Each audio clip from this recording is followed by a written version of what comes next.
Hello, everybody. I am going to share with you about bringing up the past in an argument. Why does it happen? Is it helpful? And what do you do about it? What's the elevation?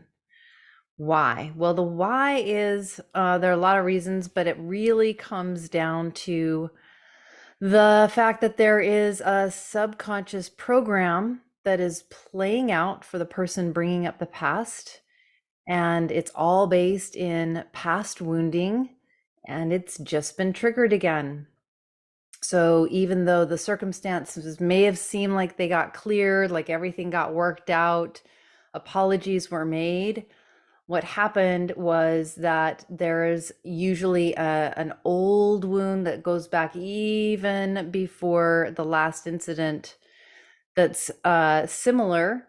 And that subconscious wound is set, unfortunately, when it's activated, it's set to perpetuate itself over and over again. And the mind loves predictability, and it colludes with the subconscious to create this experience over and over again, even though it's really unpleasant. And even though it's actually harmful, there's something that the familiarity about it and this past wounding of like, this is how life is, kind of goes into the subconscious. It's like an algorithm that's continuing to play out. And when it gets triggered, then all of a sudden, all those past hurts that haven't been healed, that haven't been metabolized, that haven't been really flushed out of the system, they're all up again. And so that's why in an argument, the past gets brought up, because even though the right words may have been said, the right amenities or amends, excuse me, the right amends have been made, that wound is still in there and it's still festering, and it's now got an opportunity to come up again. So the person's feeling it, they use the last incident, something big that happened in the past, to basically express from the subconscious level, I'm feeling this same hurt again. So is it helpful? Is this a helpful thing to do? Not usually. It's not usually helpful to bring up the past for a lot of different reasons, because if you're the person who there's a past incident, caused some issues for your partner, and now they're bringing it up again, and it seems like, gosh, I thought we already cleared that. It can feel frustrating, like there's no escaping this, there's no moving forward.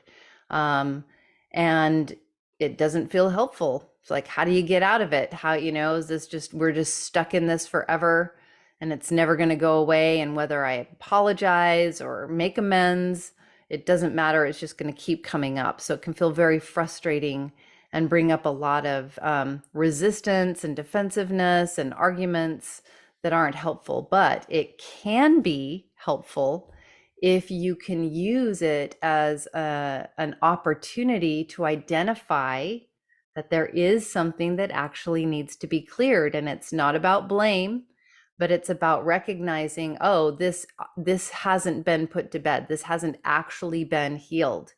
So what do you do about it? This is the elevation part.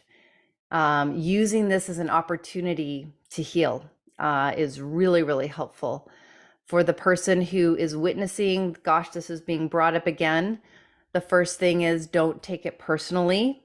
And if you're familiar with the 4 agreements, that's a really great thing to be mindful of. And if you're not familiar with the 4 agreements, I highly recommend you check it out. Gabor Mate. The next is to focus on the emotions that the person who's brought up the past, like to really have them focus on their emotions and how those emotions are feeling in their body. Because that bringing up the past is basically an alarm signal saying, I'm feeling the same way as I felt back then. And so it's an opportunity to, let's focus on how you're feeling, where it is in the body. I often do this when I talk about feelings in the body, because I often feel them in my heart, and that's a common place where we can feel them, but you can feel them in your jaw, your belly, your solar plexus. You can feel it in your shoulders. You can feel it all over. But to stay focused on that, and then to bring compassion from both sides. The person who is bringing up the past to be compassionate towards themselves and their partner. And hopefully the partner can also be compassionate towards the one who's brought up the past, to bring that compassion and to really take a moment to listen, to let that hurt get expressed. Because again, a lot of this is old feelings, old wounds that haven't had an opportunity to really be expressed. And emotions are a lot like water. When they have an opportunity to flow, they things change, it's life-giving, it brings life. When they get stuck and we feel like it's not safe to express this feeling, I'm not supported, I'm going to be judged or whatever. A lot of times we clamp down on hard feelings because we think we're not supposed to be feeling them, or it's not good to feel them. So we tighten up on them, stuff them down, and then they're on backlog and looking for an opportunity to come up and be expressed. So giving them an opportunity to come out, whether it's crying, being held, screaming into a pillow, beating the hell out of a pillow. There's all kinds of things. And by the way, I mention a lot of things, ways of expressing emotions, getting them out of the system in my book, Elevationship, which I will talk a little bit more about in just a moment. But basically, you want to give it space to be expressed and to really be felt, because really what needs to happen is those emotions just need to come up and out. And then the mind is looking for an opportunity to say, oh, there it is. There's a thing that's giving me a chance to get this really toxic thing out of my system. And it can turn into blame and stuff like that. And just none of that is actually very helpful. So how do you clear it? How do you really go down and do that deep healing and deep clearing? This is where I encourage you to get my book, Elevationship. I'm going to put the link in the comments, and it's absolutely free.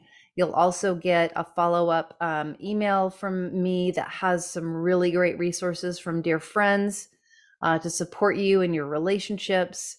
And in there are ways to identify that a trigger has been activated, some methods for getting it out of the system, but one of the most valuable things in the Elevationship book that you're going to get for free if you click on the link is there's a guide for clearing conversations to really support getting these things out so that they are out, out and not continuing to come back and haunt you. We call them heart check-ins, and it's in that book, Elevationship.